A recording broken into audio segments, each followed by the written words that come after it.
about cell biology. From the last 2 sessions, you have been learning about the cell structure, its function, what are the various cell organelles in it, what is the importance of each and every cell organelle. In today's session, we will be moving little further into the topic and a very interesting topic. Before moving into the topic, I would like to tell you a short story. Once upon in a village, there used to live 2 friends called Ramu and Raju. Both of them used to play every evening in the playground. As usual, they went to play one day. When they both were playing, suddenly Ramu fell down. Raju was quite frightened. Ramu had hurt cuts in his palm, in his knee, and he was bleeding profusely. So Raju thought that I will take him immediately to home, and Raju took him to home. There his mother cleaned all his blood and then she applied some antiseptic lotion and tied a band-aid. Raju went home. After 3 days, Raju came back and then to see how Ramu was doing. When Raju came and the band-aid was removed, Ramu was almost all fine. His cuts were almost all closed, and the scratches whatever he had when he was hurt, they were not seen anymore. Both Raju and Ramu started thinking, what happened that my scratches have been gone from my body and the cuts have also been closed. So they both started thinking, what is happening? Did this band-aid did any magical work over here? Both of them started deeply thinking. Let them think for a while. We will move to one more related example of this. You all know that you all are not of the same height from the time you have been growing. When you were 3 years, you will be short. As you are growing, your height and weight is going on increasing. What is happening? How is your height and weight going on increasing? When you are sleeping, is any magician coming and adding mass to your body without knowing of you? Is this happening? Let us think about this also. I will give you one more best example. You all know that we have RBC in our blood. What is the full form of RBC? Red blood cells. What is its function? Do you all know? It helps in transporting oxygen to all the parts of the body. Do you know what is the lifespan of RBC? It is 120 days. If at this rate of 120, all the RBC die in our body, within a very short period of time, there won't be any RBC left in our body to transport the oxygen and we will be dying soon. But this is not happening in our real life. We are having the constant number of RBC in our blood. So what is the process which is maintaining this constant number of RBC in our body? The answer for all these questions, whether it may be the magical process of the band-aid or the one who is helping to increase the height and weight or the one which is helping the constant number of RBC in our body is nothing but cell division. So the process which is helping in doing all this process is cell division. So in today's session, we will be learning what is the definition of cell division, what are the various types of it, how is this process going to take place, and we will be able to compare and contrast also between the different types of cell division. Apart from this, we will be also learning about heredity. What do you mean by heredity? You all know that you will be sharing few of your characteristics from your parents, your grandparents, and even from your aunt also. How is this happening? How are the characters transmitted from them to you? We will be learning about this topic also, and about the great work that is being done by Gregor Mendel, a great scientist in genetics, who has shown experimentally how the characters are being transferred from the parents to the progeny. So first we will be learning about cell division. The term itself is selling. Cell is undergoing division. That is, one cell is dividing into 2 or more cells. So if we want to define cell division, how will you define it? The process in which a single cell is dividing into or more cells. So the definition of cell division is the process in which a single cell is dividing into 2 cells or a parent cell giving rise to daughter cells. So this is the definition of cell division. Do you think cell division is such a simple process as we have given the definition? No, it is a very complicated process and a part of a series of events which are called as cell cycle. So we have to learn first what is cell cycle, then we will be moving to cell division. So, cell cycle is nothing but a series of events that will be happening, which will be making the cell prepare for the process of cell division. Now, just let us take a look at the slides. See, this is the process by which a parent cell is dividing into two or more daughter cells. This is the pic of slide of the cell cycle, which is divided into interphase and mitosis. I will be showing you in this.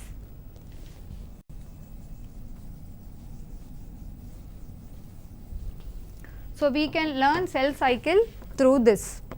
So, all this is a cycle, means it is a complete process which will be going on continuously happening. So, cell cycle consists of G1 phase, S phase, G2 phase and M phase. Coming to G1 phase, all these phases G1, S and G2 all together are called as interphase, and this is called as the cell division phase. In the interphase, we are having three stages, that is G1 stage, S stage and G2 stage. G1 stage is also called as the growth stage, S stage is called as the synthesis stage and G2 is called as the growth 2 stage. What is happening during the interphase?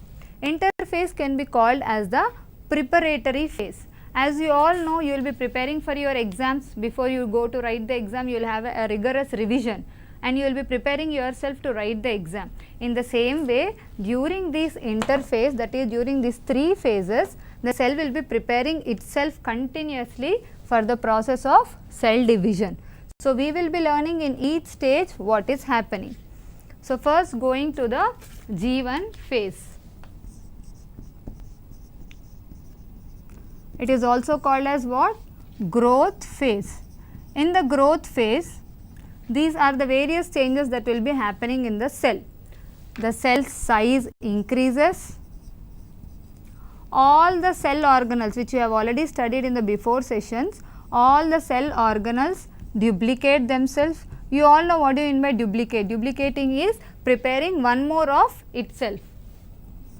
The RNA and the protein synthesis starts. That is, the cell is preparing itself for the further division. They starts, the RNA and the protein synthesis starts. And this stage is a long stage. It takes about 10 hours for this stage to complete. So, G1 phase, the cell size increases, the cell organelles duplicate themselves, RNA and the protein synthesis starts, and it is a stage or the longest phase which is of 10 hours. Coming to the next phase called as the S phase, it is also called as what? Synthetic phase or the synthesis phase. This is one of the important phases in the cell cycle. What is it which is getting synthesized over here? The DNA is the one which is getting synthesized over here. What is the full form of DNA? You all have already heard it in the previous session. DNA is nothing but deoxyribonucleic acid. In the previous session, it was clearly been told to you how the structure of DNA is, and this is also called as the genetic material. You all know that the cell is preparing for the cell division. So, the DNA, the cell organelles all have to be duplicated so that they can be equally shared from the parent cell to the daughter cells. So, in this phase, the DNA is getting replicated. So, what is happening? If this is the DNA which is present in the cell, it is going on replicating, that is increasing its mass. For example, you all know that the DNA is present in the structures called as chromosomes. This is the structure of the chromosome. These two are called as the arms and this is called as the centromere. So, where is the DNA present? The DNA is present inside the arms. So, in the case of the synthesis phase, the DNA is getting duplicated into structures called as chromatids. These are called as the chromatids. This is a single chromosome. You can compare both the structures, children. This is a chromosome with a single chromatid. Only two chromatids are there.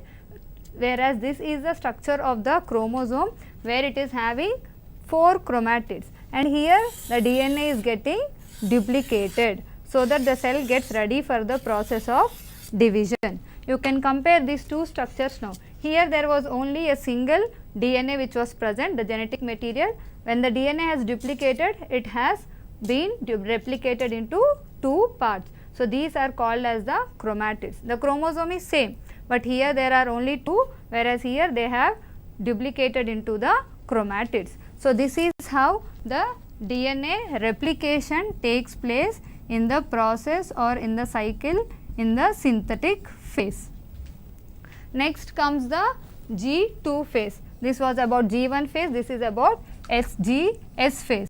Now, we will be talking about the G2 phase.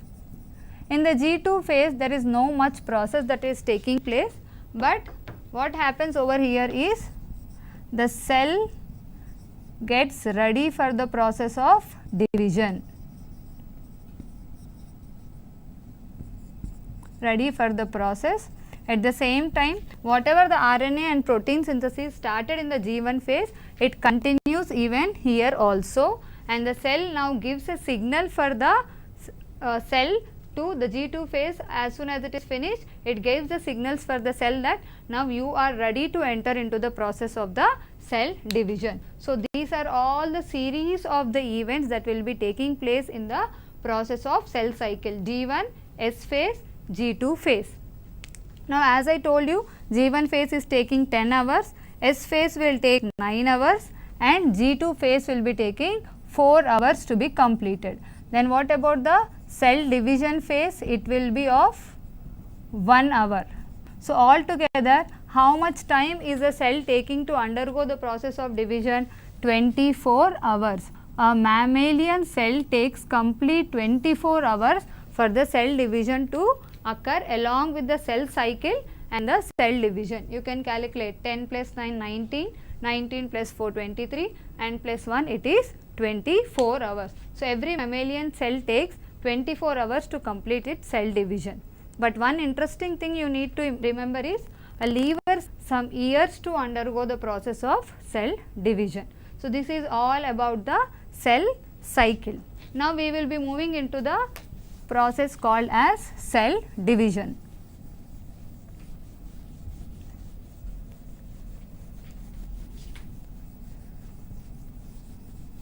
Cell division is actually of two types.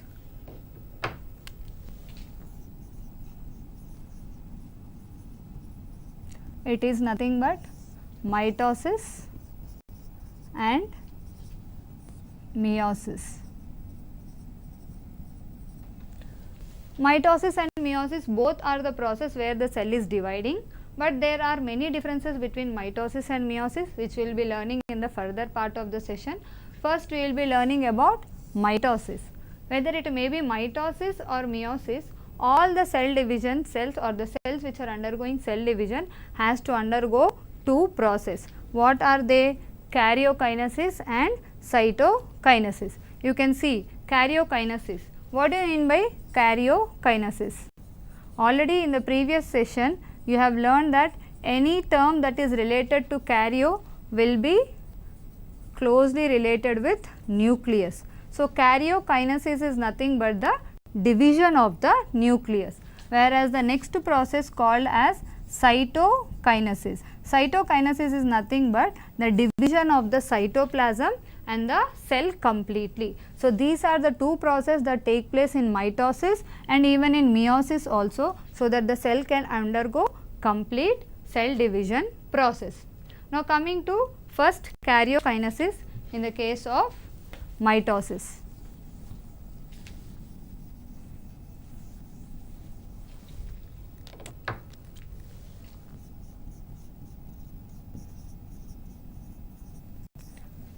Mitosis. Mitosis is a division that occurs in the somatic cells of a body. What do you mean by somatic cells? All the cells which are present in our body except the cells of the reproductive organs are called as the somatic cells.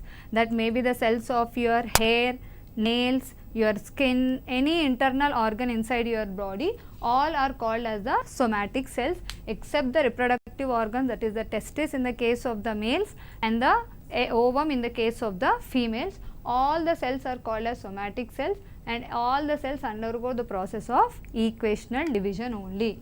This mitosis is also called as equational division. The name itself is saying equational. Equational means what? Equal. Equal in the sense, the mitosis, if the parent cell is having 23 pairs of chromosomes, that is 23 pairs or 46. You all know that a human cell consists of 23 pairs or 46 chromosomes. When the parent cell divides, it gives the same number of chromosomes even to the daughter cells also. That is the reason it is called as equational division. That is, it is giving the same number of chromosomes to the daughter cells. So, the term equational division is being attributed to mitosis. This mitosis is generally occurring to help in the process of growth or to heal any wound that is occurring in our body. Now, coming to how the process takes place, as I told you, karyokinesis and the other one is cytokinesis. The karyokinesis process is again divided into 4 stages. They are the prophase, metaphase, anaphase and telophase. These are the 4 stages that occur in the karyokinesis stage of the cell division in mitosis. For you to remember easily, taking the first letter of all the phases, you can remember it as PMAT, so that it will be easy for you to remember all the process in the same order, because you can't change the order of the phases that are happening in the cell division. PMAT is a short form through which you can remember that P for prophase, M for metaphase, A for anaphase and T is for telophase. Now, coming to the first process or the first phase called as the prophase. In the prophase, what will be happening is, now just take a look at the structure also. In the prophase, this is about the interphase. In the prophase, what happens is, whatever the chromatids which or whatever the duplication that has occurred in the cell cycle of the chromosomes, all of them are present over here. The centrioles start moving. In the prophase, you see that they are little close to each other in the interphase. In the prophase, they slowly start moving away from each other, and what happens over here is, simultaneously the formation of the spindle fiber also takes place slowly, so that the cell division gets completed very quickly. So, in the prophase, what are the various changes that are taking place is, the chromatin fibers condense into chromosomes. These are the structures which are called as chromosomes, which I have already shown you earlier. So, all the chromatin fiber, that is, in the prophase, the cell will be like this. You will be having all the chromatin fiber like this, and you will be having the nuclear membranes, you will be having the centrioles here and there. So, what is happening over here is, whatever this chromatin material is there, it starts itself to condense to form structures called as chromosomes. Okay? And what happens is, there will be a longitudinal split in the chromosomes. What happens when there is a longitudinal split? This only forms the structures called as the sister chromatids. This is what is happening. This single chromosome, whenever there is a longitudinal cut in it, they will be forming structure like this. So, these sister chromatids will be formed in the prophase, and what happens, this nuclear membrane whichever is present, it slowly starts disappearing, that is, it slowly gets rid from the cell, and whatever the centrioles are there, they start moving far away, and the formation of the spindle fiber is initiated. Initiated is, it is started. So, this is all about the prophase. Pro is the first phase. In this phase, what are the various changes that are taking place in the cell? First thing is, the nuclear membrane which was present around the chromatin material disappears.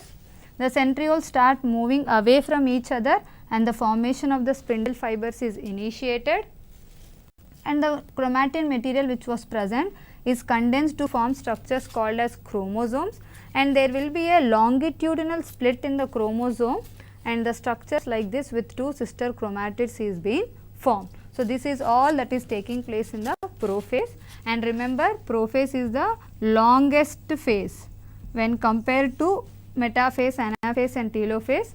This prophase is the longest phase in the mitosis. Now coming to the next phase, that is nothing but the metaphase. What is happening in the metaphase?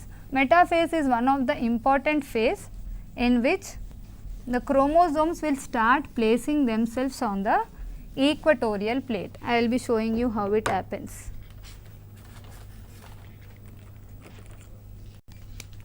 This is the cell. You know that the center of it is called as equator. For the globe, how we see that this is the equator and these are the polar ends or the polar region.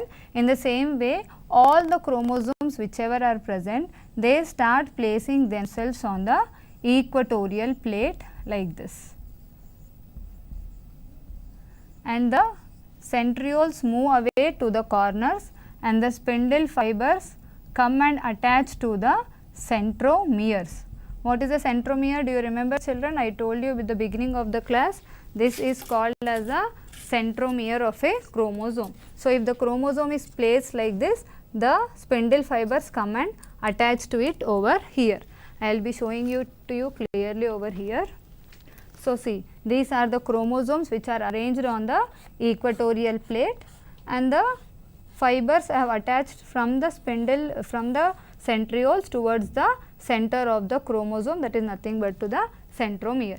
So, this is what is happening in the phase called as the metaphase. So, what are the things that are occurring in the metaphase? The chromosomes move towards the equatorial plate and the spindle fibers are attaching towards the centromeres of the chromosomes. So, what happens in the next phase called as the anaphase? Before that, I will like to give you one hint. This M can be compared with middle, like you have to remember what is happening in the metaphase. M is middle. So, all the chromosomes are arranging themselves in the middle of the cell. You can remember it in this way. It is like a remembering a short form for you to remember. Metaphase, middle. So, all the chromosomes are arranging themselves in the middle of the cell. The next phase is nothing but the anaphase. What will be happening in the anaphase? Just take a look at the slide, children. You can look in the slide that the spindle fibers are pulling away the chromosomes. What happens is, now all of them have arranged themselves on the equatorial plate, see. So, what is happening, as you are seeing in the slide, all the spindle fibers are attached and the chromosomes are moving away in the slide. I will be showing it you in a direct way how it is happening. Just look at this model. See here, whenever spindle fibers are contracting, these chromatids are moving towards the polar regions. Are you able to see? You can see it clearly in the upwards. See how they are moving. It is because the spindle fibers are slowly contracting. All the chromatids move towards the polar regions. So, this is what is happening in the case of the anaphase. I will be showing it to you on the board also.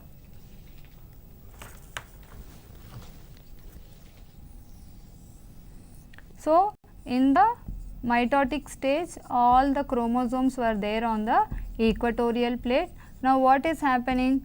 These spindle fibers have started contracting, that is, they started going or pulling the chromosomes towards the polar regions. So, what happens in the anaphase now? These chromosomes starts disassociating, that is, these sister chromatids start moving towards the polar regions.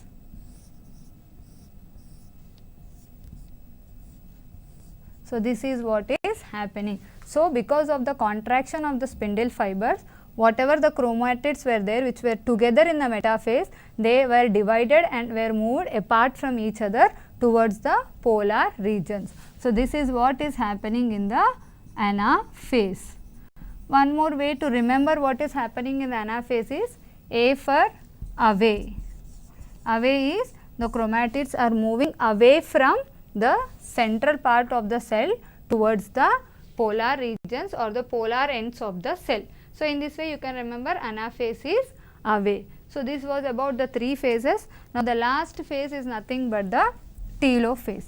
This phase there is nothing much to happen, that is all the things whichever has happened in the prophase, all of them get reversed back. Just take a look at the slide, children. Now here what happens is, what happened in the prophase? The nuclear membrane has disappeared. What happens in the telophase now? Whichever the nuclear membrane that has disappeared, it comes back. But does it form in the center? No, it does not form in the center, because all the chromosomes have moved apart to the polar ends. So, the nuclear membrane starts forming here, and whatever the genetic material that was in the form of chromosomes starts changing into again chromatin material, that is a tangled thread like structure. So, this is what is happening in the telophase, that is by the end of the telophase, two daughter nuclei are formed. What is the what do you mean by nuclei? The plural form of the nucleus is nothing but nuclei. So, by the end of the telophase, two daughter nuclei are formed. You can see it in the slide also very clearly that the two daughter nuclei are being formed, and there is a small partition in between. Now, this partition is the beginning of the cytokinesis. Now, let us look into cytokinesis, because we have finished by what do you mean by karyokinesis. Cytokinesis, as I told you in the beginning itself, cytokinesis is nothing but it is the division of the cell and the cytoplasm, that is a complete division of the cell takes place here. In the case of the animal cell, after the formation of the nuclei, a small constriction starts occurring here, which slowly deepens towards the center, and both of them divide into two cells with two nuclei. This is how it occurs in the case of animal cell. What is happening after the formation of the two nuclei? A small constriction occurs here, and the constriction continues towards the center, and it pinches off the cell or separates the one cell into two daughter cells. But in the case of the plant cell, the process is little different, because you have already learned in the first session of the cell that there is few differences between the animal cell and the plant cell. If you take in the case of the plant cell, after the daughter nuclei are formed, there will be a cell plate that is being formed, and on the either side, that is on both the sides of the cell plate, slowly the cell wall starts appearing, and then the cell membrane also. So, after the formation of this cell wall and cell membrane, the cell completely gets divided into two daughter cells with the cell wall and the cell membrane. So, there is a very small difference in the case of cytokinesis between the animal cell and plant cell. In the case of the animal cell, there is a small constriction that is happening and which is moving into the center and dividing the cell into two, whereas in the case of the plant cell, there will be a cell plate that is formed, after which the cell wall and the cell membrane are slowly formed and they are being divided into the two cells. So, this is all about the mitosis. I would like to show you with the help of this. So, this is mitosis that is happening. Interphase is the first phase, as we have already seen. This is also called as a preparatory phase. Then comes the prophase. Then is the metaphase, where the chromosomes are arranged on the equatorial plate and the spindle fibers are being produced from the centrioles. Then comes the anaphase, where the chromosomes are being pulled away towards the ends of the cell with the help of the condensation or contraction of the spindle fibers. Then comes the telophase, where a constriction has occurred after the two daughter nuclei are formed.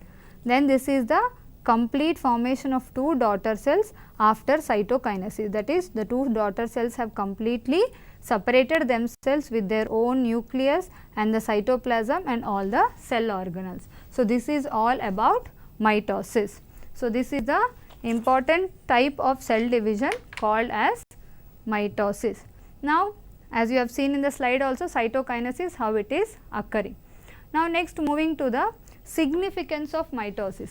You know, any process that is taking place inside our body or in the nature always have some or the other significance or importance. Now, let us see what is its importance, where is it is useful in our body. As we have discussed in the beginning of the class, that whenever we get a wound or a hurt, the cells are dividing and helping to heal it. So, which type of cell division is useful over there? Mitosis. So, we can say that it helps in the healing of the wounds. It helps in healing of the wounds. And any repair in your body, that is your body has undergone repair, any body organ is not functioning properly, this is the mitosis is the process which will be helping in repairing of our body. It may be any organ which has got any repair in your body, there immediately the mitosis process starts and it starts healing or completely making your body healthy again. Second thing is it helps in the growth of the body. This also we have learned in the beginning of the session. I told you this is the cell division is the process which is helping in the growth of the body. That is which process over there? Mitosis is the process which is helping in the growth of the body. And the other importance of mitosis is it helps to maintain the same chromosome number. We have seen that whatever the number the mother cell was having or the parent cell was having, the same number was given even to the daughter cells also. That is 46 in the parent cell, when they were divided into the daughter cells, the same 46 was given for both of them. And one more importance of this mitosis is it helps in the asexual reproduction. This asexual reproduction is seen in the lower group of organisms. For example, you take amoeba. How does amoeba reproduce? This is the mitosis is the process where through which the amoeba is getting reproduced. That is, as usual, the two daughter nuclei are formed and after that the cytokinesis takes place where the two daughter amoeba cells are formed with their own nuclei. So, mitosis helps in healing of the wounds, repair of our body, helps in the growth, it helps to maintain the same chromosome number, and it also helps in the asexual reproduction in lower group of organisms like amoeba, bacteria and many more. So, this is all about mitosis. I have forgot to tell you that mitosis was first observed by a scientist called as Walther Fleming. He was a scientist who has discovered mitosis in the year 1878. So, his discovery or his study made us learn what is happening during the process of mitosis. So, this is all about mitosis. Now, let us move into the next process or the next type of division. What is it, children? It is nothing but meiosis. So, we have learned completely about mitosis, what are the various phases in it, who discovered it and what is happening all throughout the phase and how the cell is dividing. Now, let us learn about the next process, that is nothing but meiosis. Meiosis is discovered by a scientist called as Oscar Hertwig, and that too in the year 1876. That is, before mitosis, meiosis was actually discovered. As I told you in the beginning, mitosis occurs only in the somatic cells, whereas meiosis occurs in the reproductive cells. Where do you find the reproductive cells? Naturally in the reproductive organs, that is in the testis in the males and the ovum in the case of the females. And this meiosis is called as reduction division. What do you mean by reduction? You all know reduction or reducing is becoming less. So, what is happening in this process is, in this meiosis, the chromosome number which is present in the parent cell is reduced to half. I will show you. If this is the mother cell or the parent cell having 46 chromosomes, when it is dividing to form the daughter cells, it gives only 23 chromosomes to each of the daughter cell. So, is the same number being transferred to the daughter cells? No, only half of the chromosomes are given to each of the daughter cells. That is the reason it is called as the reduction division. Then why this reduction division is necessary over here? What will happen if there is no reduction of the chromosomes? We have seen in mitosis that there was no reduction. The same number of chromosomes or the constant number was maintained or was being transmitted from the parent cell to the daughter cells. Whereas in the case of the meiosis, the chromosome number is getting reduced, that is exactly to the half. Why this process is happening in meiosis? I will be telling you now. Listen to it carefully.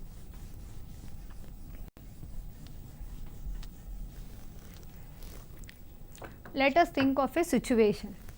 This is a male cell or the sperm, and this is the female cell or the egg.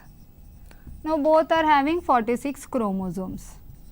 These are the reproductive cells, remember children. They are not undergoing the process of meiosis, that is there is no reduction of the chromosome number that is taking place. You all know that whenever a male and female cell, that is the sperm and the egg, fuse together, they form the zygote, and from there every living organism starts its life. Now they have not undergone any process of reduction. This is 46, this is 46. So what is the number of chromosomes that the zygote is going to get? 46 from here, 46 from there. So what is the number? It is 92. So this generation, let us call this as the first generation of the children. So what is the number of chromosomes that this generation is going to have? 92. Let us continue. So in this generation also you will be having a male with 92 chromosomes, a female with 92 chromosomes. Again the generation has to be continued. So they also fuse or mate together and they give rise to the second generation. So what will be the number of chromosomes in these children? What we have to do? We have to add this 92 plus 92, because the chromosome reduction is not taking place. So what happens? 92 plus 92, it is 184. So generation after generation, are the chromosome number increasing? Yes, it was 46 which has increased to 92, which has increased to 184. But is this really happening around us in our real lives? No. What will happen if this is happening around us? There will be many changes that will be occurring in the bodies of the humans, and the humans may not survive because of these changes in the chromosome number. It may also lead to the extinction of the human race or any animal race which is present on the earth because of this uncontinuous growth or the increase in the chromosome number generation after generation. To stop this process, the nature has created itself a type of division called as meiosis, that too only in the case of the reproductive cells, because only in the case of reproduction two cell nuclei are uniting to form zygote, whereas in the case of mitosis, are two cells uniting to form? No, they equally divide into two daughter cells. So there is no fusion of the cells that is happening in the case of mitosis, but whereas in the case of meiosis, what is happening? The nuclei of both the chromosomes has to fuse to it, which will give rise to the next younger generation. So this meiosis is called as meiosis is a process in which the reduction division is taking place. If the reduction division takes place, what happens? Let us keep it like this only. It is giving only 23, the egg is also giving 23, so 46. Again reduction is taking place, so 23 here it will be with the 46 and 46. Again reduction takes place, 23 here and 23 from the female, so again 46. So the same constant number of chromosomes is being maintained. So for this process, meiosis is an important cell division in the case of which type of cells, children? Reproductive cells. I hope you all have understood what will happen if the reproductive cells do not undergo the process of meiosis. If they undergo the process of meiosis only, the same constant number of chromosomes will be maintained in each and every division. Just look at the slide. What is meiosis? Meiosis is a cell division that occurs in the sex cells or the reproductive cells or the gametes. What is happening here is what you have learned previously in the case of mitosis. In the case of mitosis, every cell was dividing into two daughter cells. But in the case of meiosis, what is happening is, this is the parent cell. This will first divide into two cells. This is called as meiosis 1. And again these two cells will be dividing into 4 cells. This is called as the meiosis II process. So, in the case of the mitosis, there was only one phase, that is directly the mother cell or the parent cell was giving rise to 2 daughter cells. But in the case of the meiosis, the parent cell first divides into 2 daughter cells by the process of meiosis I, and then by the next process called as meiosis II, it divides into 4 daughter cells. Now, you can take a look at the slide, children. What is happening in meiosis? The parent cell is giving rise to, or the DNA replication takes place, and it is giving rise to 2 daughter cells, whereas those 2 daughter cells are again dividing into 4 daughters. So, this is what is happening in the meiosis, that is 4 daughter cells are formed along with the reduction in the chromosome number. Now, let us see how this meiosis process takes place in the case of the human beings. Just take a look at the slide, children. The father is having the number of chromosomes and the mother is also having 46 number of chromosomes. What is happening? There is a X and Y chromosome in the case of father, whereas in the mother 2 X chromosomes are present. What are these X and Y and XX called as? They are called as the sex chromosomes. Now, whenever it is XY, it will be a male child, and whenever it is XX, it will be a female child. Now, let us see how this process is happening or how the reduction is taking place. Now, look on to the board, everyone. If this is the father who is having his 44 chromosomes and he is having X and Y, and this will be the mother, she will be also having 44 plus XX. As I told you, this XY or XX, they are called as the sex chromosomes or auto or allosomes, they are also called as. And what are these 44 and 44 called as? These chromosomes are called as the autosomes. Chromosomes are divided into 2 types actually.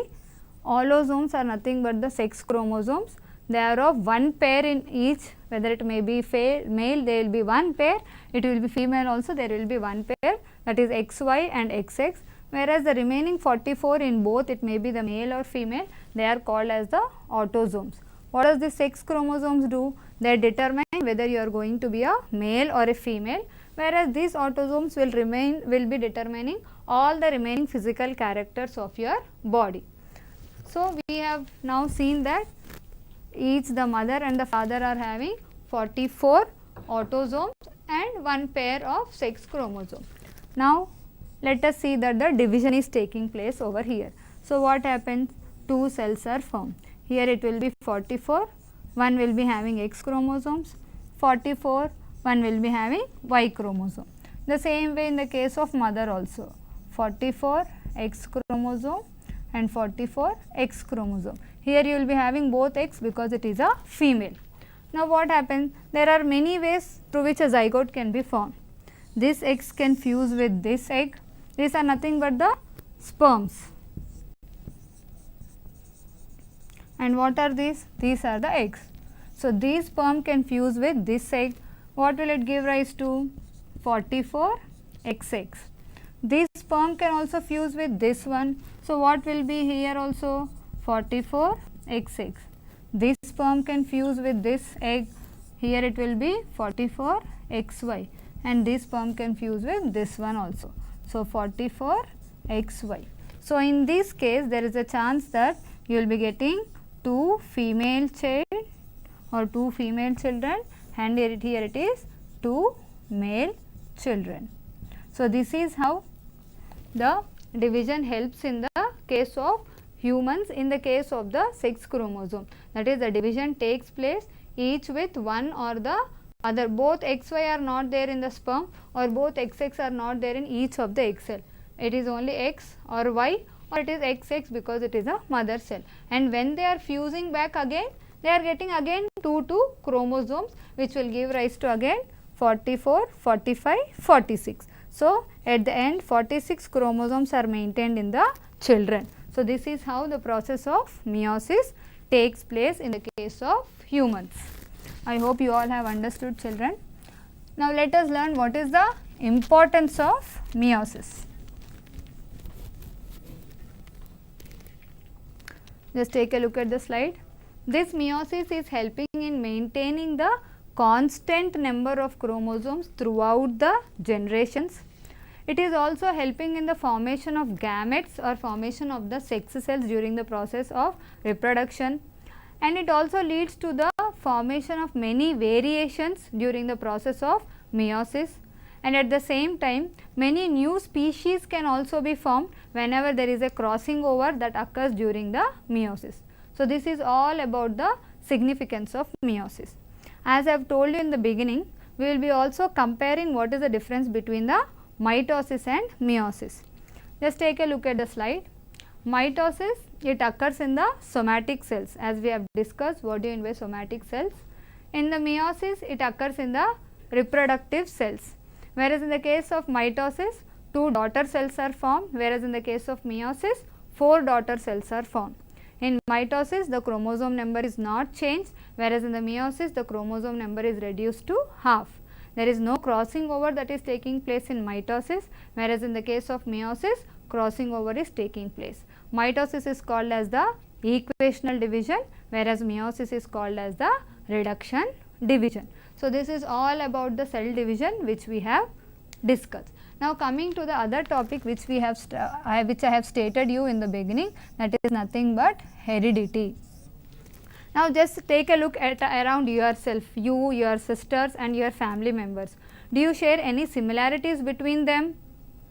No, you are not sharing, you are sharing the similarities with whom? You will be sharing with the similarities with your mother, you will be sharing similarities with your father, and you will be having few similarities even with your aunt also or your grandparents also. Now, how are these characters being transferred from your parents or your grandparents to you? What is the process that is taking place here? That process is nothing but heredity, or we can also call it as inheritance. Because of this process, the characters are being transferred from the parents to the children, that is from the parents to the progeny. So, the process which is occurring over here is inheritance, that is the transfer of characters, the process in which the characters of the mother or the father or the grandparents getting transferred into the progeny or the children is called as inheritance, and heredity is nothing but how the characters are being transferred. So, before moving into how it is happening, we have to remember about a great scientist called as Gregor Mendel. So, he was the person in 1857 worked out a lot on a plant called as pea plant, or it is also called as Pisum sativum. It is the scientific name of that plant, or we generally call it as a pea plant. So, this scientist called as Gregor Mendel worked a lot on this plant. He didn't do his work either in a laboratory or in a big university. He did all his work on this pea plant in a monastery, that is in a church where he used to work.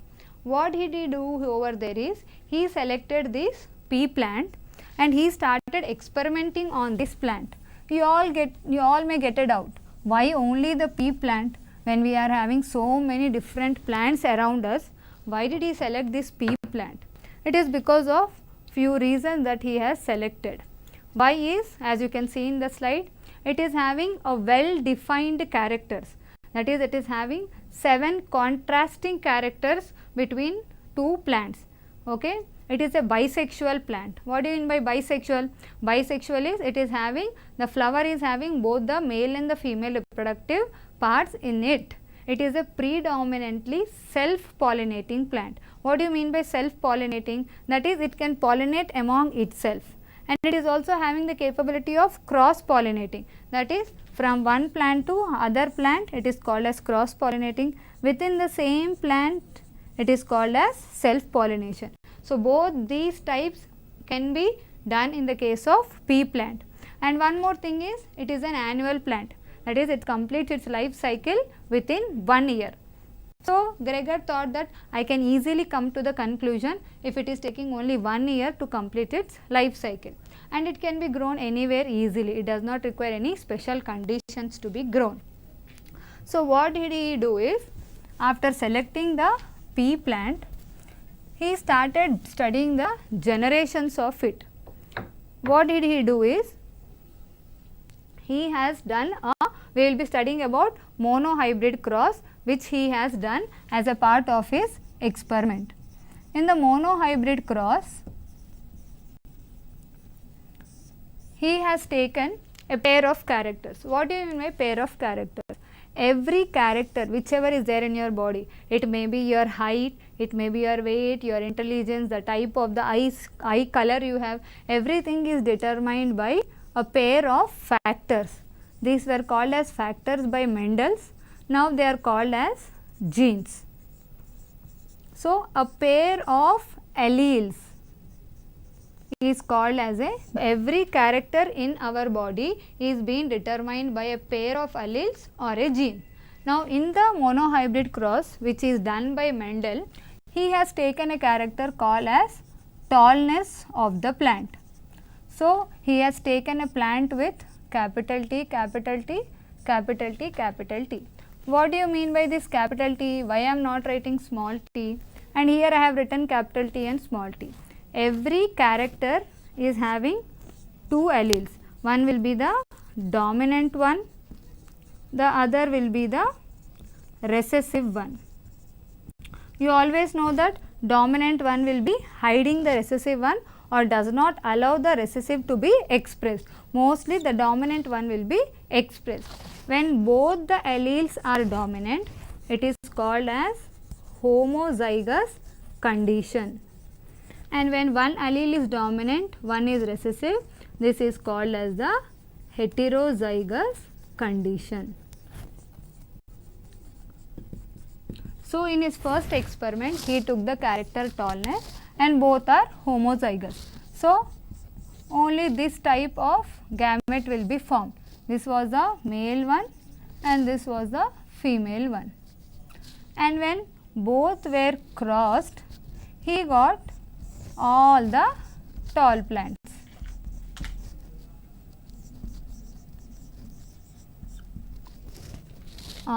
He crossed the heterozygous ones. One was having capital T, one was having small t. And when he fused them, he got all the plants in which the dominant allele was there and the recessive allele was there. So you, as you know, the dominant will be suppressing the recessive. All the tall plants he got in the F1 generation or the first generation. Now he took two plants of this F1 generation and he crossed them. When he crossed them, he didn't do like us this way. He did it on a checkerboard or a Punnett square. You can see it over here in the slide also, or I will draw it on the board. This is capital T, small t, this is capital T, small t. Here it is the female, here it is the male. So when he has crossed this, in one child or one progeny it was capital T, capital T. When this and this was crossed, it was capital T, small t. When this and this was crossed, it was capital T and small t. And the last one, both were small t. Now can you tell me which will be the tall plants and the short plant? This will be tall, this will be tall, this also will be tall, whereas this will be the short plant. This is because here all are dominant, here one is dominant, here it is dominant, whereas here both are recessive. So this character will be expressed. So how many tall plants are there? 3. How many short plants are there? 1. This ratio is called as the phenotypic ratio. Phenotypic ratio is the ratio which is seen externally, whatever we can see. Tallness you can see externally. Whereas when we go to the genotypic ratio, that is the nature of the genes, capital T is to capital T, small t is to small t, small t. How many capital T are there? 1. How many capital T, small t? 2. And how many small t, 1. So what is this called as the genotypic ratio. So, in a monohybrid cross which was done by Mendel, he could know that 3:1 was the phenotypic ratio and 1:2:1 is the genotypic ratio. So, because of this crossing of the alleles, this is how the characters were transferred from the parents to the progeny. So, just let us take a look at the summary what we have learned today, that mitosis and meiosis are the two kinds of the cell division. Mitosis occurs only in the somatic cells, whereas meiosis occurs in the reproductive cells also, and transmission of characters from the parents to the offsprings is called as heredity. Mendel is considered as the father of genetics because he has done a lot of work on the pea plant and gave us all the experimental evidences. Now, children, you all have to do the project work.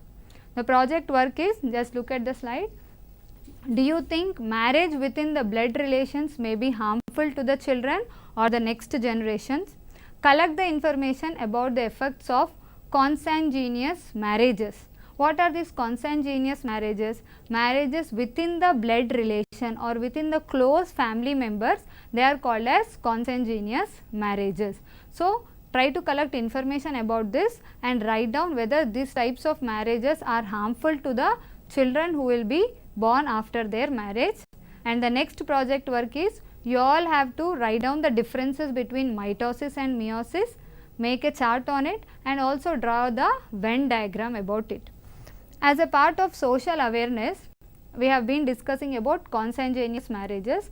Actually, consanguineous marriages are not preferable. The reason is, there will be many birth defects in the children who are being born after these marriages. They will be having hearing impairment or vision impairment. Mentally, there not be a normal growth as it is seen in the growth of the normal children. They will have many inherited, that is from the parents to the children, many such type of disorders, and they may die also without having any definite reason. So, these consanguineous marriages are not preferable. So, please don't try to go to this type of marriages. Thank you all.